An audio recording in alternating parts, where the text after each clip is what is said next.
Cricket time ஃபேன்ஸுக்கு வணக்கம். உண்மையாலுமே இப்படி ஒரு மேட்ச் எதிர்பார்த்திருக்க மாட்டாங்க. எவ்வளோ பேர் இந்த மேட்சை மிஸ் பண்ணீங்கன்னு தெரியல. காலையில இந்த வீடியோ பார்த்துட்டு இருக்கீங்கன்னு தெரியல.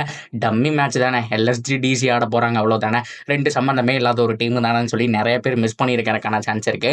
நிறைய பேர் டிசியோட பேட்டிங் யூனிட் எல்லாம் பார்த்துட்டு கண்டிப்பா இந்த மேட்சை பார்த்துருக்கலாம். அப்படி பார்த்துருந்தீங்க அப்படின்னா ஜாக் பாட்டு தாங்க. என்ன ஒரு மேட்ச், உண்மையாலுமே லைவ்ல விட்னஸ் பண்ண வேண்டிய ஒரு மேட்ச்னு சொல்லி ஆகணும்.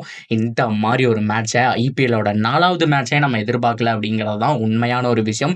மேட்ச்ல என்ன நடந்தது, யாரு இவ்வளவு தூரம் போய் சேஸ் பண்ணது அப்படிங்கிற கம்ப்ளீட் டீடைலா பார்க்கலாம். அதுக்கு முன்னாடி ஃபர்ஸ்ட் டைம் சேனலுக்கு வரீங்கன்னா மறக்காம சப்ஸ்கிரைப் பண்ணி சப்போர்ட் பண்ணுங்க. அப்போ அப்டேட் எல்லாமே எங்களை வந்து சேரும். சரி வாங்க வீடியோக்குள்ள போலாம்.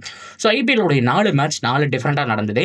ஸோ முதல் மேட்ச் 170 ஆர்சிபி சேஸ் பண்ணாங்க. ஸோ 2வது மேட்ச் என்னமோ 218ங்கிற ஹியூஜ் டோட்டலை போட்டாங்க எஸ்ஆர்ஹெச்.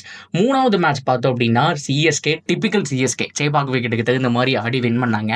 4வது மேட்ச் 210 ரன். கண்டிப்பாக இதை சேஸ் பண்ண முடியாதுன்னு நினைக்கும் போது டெல்லி இருங்க பாய் அப்படிங்கிற மாதிரி காமிச்சிருக்கிறாங்க. ஸோ பொதுவாக இந்த மேட்ச்சில் என்ன நடந்தது அப்படின்னா கேஎல் ராகுல் இல்லைங்க. ஸோ டெல்லி சைடில் அவர் இல்லை. இருந்தாலுமே ரொம்ப முக்கியமாக அக்ஷர் பட்டேல் தான் கேப்டன்னா கூட அவர் இல்லாத மிகப்பெரிய ஒரு குறையாக இருக்குங்கிற மாதிரி பார்த்தாங்க. அதுக்கு தகுந்த மாதிரி எல்எர்ஜியோட ஓப்பனிங் பேர் சுமார் செம்மையாக ஆடினாங்க. ஸோ அந்த சமயத்தில் நிக்லஸ் பூரான் அவருடைய பேட்டிங் டிஸ்பிளே செம்மையாக இருந்தது. மிச்சல் மார்ஸ் என்னையாடா இவ்வளோ நாள் ஒதுக்கி வச்சிருந்தீங்க, நான் வேஸ்ட் நாடா சொல்லிட்டு இருந்தீங்கிற மாதிரி அவர் ஒரு 70, இவர் ஒரு 75 அப்படிங்கிற மாதிரி ஹியூஜ் டோட்டலான 210 வரைக்கும் ரொம்ப ரொம்ப ஹெல்ப் பண்ணாங்க. ஸோ அதுக்கப்புறம் சின்ன சின்ன கேமியோஸ் மில்லரோட இருந்தது. ஸோ அதெல்லாமே பார்த்தோம். 210 அப்படிங்கிற ஹியூஜ் டார்கெட் தான். ஆக்சுவலாக 230-40 போயிருக்க வேண்டியது கிட்டத்தட்ட 12, 13, 14 ஓவர்லேயே அவங்க வந்துட்டு 150க்கு மேலே கடந்துட்டு போயிட்டாங்க. மிடில் ஓவர்ஸில் நல்ல பவுலிங் அப்படிங்கிறது டிசி கிட்ட இருந்து வந்ததுங்க. மிச்சல் ஸ்டார்க், முகேஷ் குமார், அது மட்டும் இல்லாமல் ரொம்ப எக்ஸ்பீரியன்ஸான பவுலர்ஸ் எல்லாம் இருந்தாலுமே கூட ஸ்பின்னர்ஸ் குல்தீப் யாதவ் மட்டும்தான் அவங்களுக்கு நல்லா போச்சு. ஸோ மற்றபடி ஃபாஸ்ட் பவுலர்ஸ் எல்லாம் பயங்கரமாக அடிச்சாங்க. டெல்லியும் கிட்டத்தட்ட சேப்பாக் மாதிரியான ஒரு விக்கெட் தான். அண்ட் பவுண்டரி சைஸ் ரொம்ப கம்மி அப்படிங்கிற விஷயம் நமக்கு தெரியும். 210 இருந்தாலும் அடிக்கிறது கொஞ்சம் கஷ்டம் அப்படிங்கிற மாதிரி நம்ம நினைச்சோம். ஸோ இதனைக்கே அவங்களுடைய ஓப்பனிங் பேர் ஸோ யாருமே கிளிக் ஆகல. எல்லாருமே இனிஷியல் விக்கெட்ஸை கொடுத்துட்டு போக ஸ்டப்ஜு வந்தாருங்க. ஸ்டப்ஜு வந்து வான வெடிக்க காமிச்சிட்டு இருந்தாரு.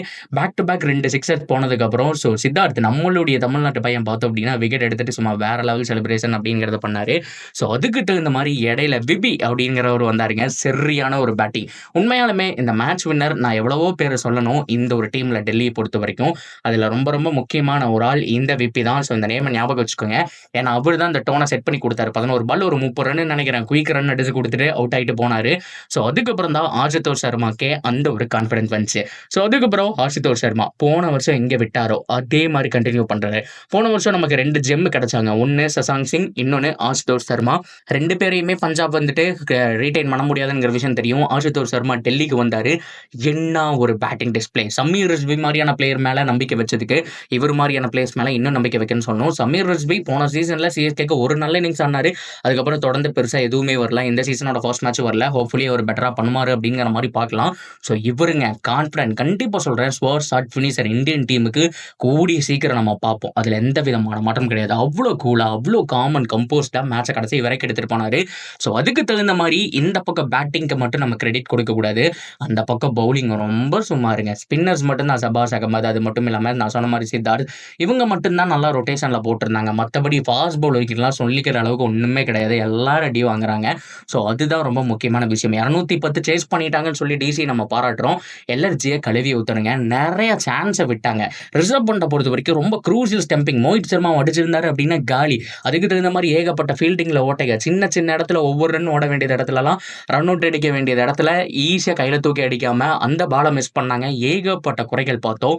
இருந்தாலும் டெல்லி கேபிட்டல்ஸோட பேட்டிங் பாராட்டி ஆகணும். ஆஷுதோஷ் சர்மா ஹீரோங்க. கண்டிப்பா அந்த டீமுக்கு ஹீரோ. 210 huge total. அவங்க சேஸ் பண்ணதுலேயே மிகப்பெரிய ஹியூஜ் டோட்டல் இதுதான். ஸோ அது மட்டும் இல்லாமல் நான் ஆல்ரெடி சொல்லியிருக்கேன் என்னுடைய பிளே ஆஃப் ரீச்ல கூட பார்த்தோம் அப்படின்னா டெல்லி டீம் இருக்காங்க. அந்த அளவுக்கு அவங்களுக்கு பொட்டன்சியல் இருக்கு. பவுலிங்கும் சூப்பரான பவுலிங் விட்டு Mitchell Stark, Mukesh Kumar. So நம்ம பேசி இருக்கிறோம். இது போக நட்டு வேற வெளியில் இருக்காரு. அவரெல்லாம் உள்ள வந்தார் அப்படின்னா இன்னும் நல்லா இருக்கும். அண்ட் கேஎல் ராகுலும் ஜாயின் பண்ணிட்டார் அப்படின்னா டீம் சும்மா வெறித்தனமா இருக்கும். பட் இருந்தாலுமே சின்ன சின்ன பவுலிங் ஓட்டைகள் நம்மளால பார்க்க முடியுது. எல்லாருமே ஃபார்மில் இல்லாமல் இருக்காங்க அப்படிங்கிறது தான் இந்த இடத்துல ரொம்ப முக்கியமான விஷயம். ஃபார்முக்கு வந்துட்டாங்க அப்படின்னா டெல்லி கம்ப்ளீட் டீமுங்க. கண்டிப்பா பிளே ஆஃப் அப்படிங்கிறதெல்லாம் மாற்றமே கிடையாது. So that's video guys. எத்தனை பேர் லைவா இந்த மேட்சை பார்த்தீங்க அப்படிங்கிறத தாராளமாக கமெண்ட்ல சொல்லுங்க. அண்ட் தொடர்ந்து அப்டேட்டுக்கு சேனலோட நினைச்சிருங்க. மறக்காம சப்ஸ்கிரைப் பண்ணி சப்போர்ட் பண்ணுங்க.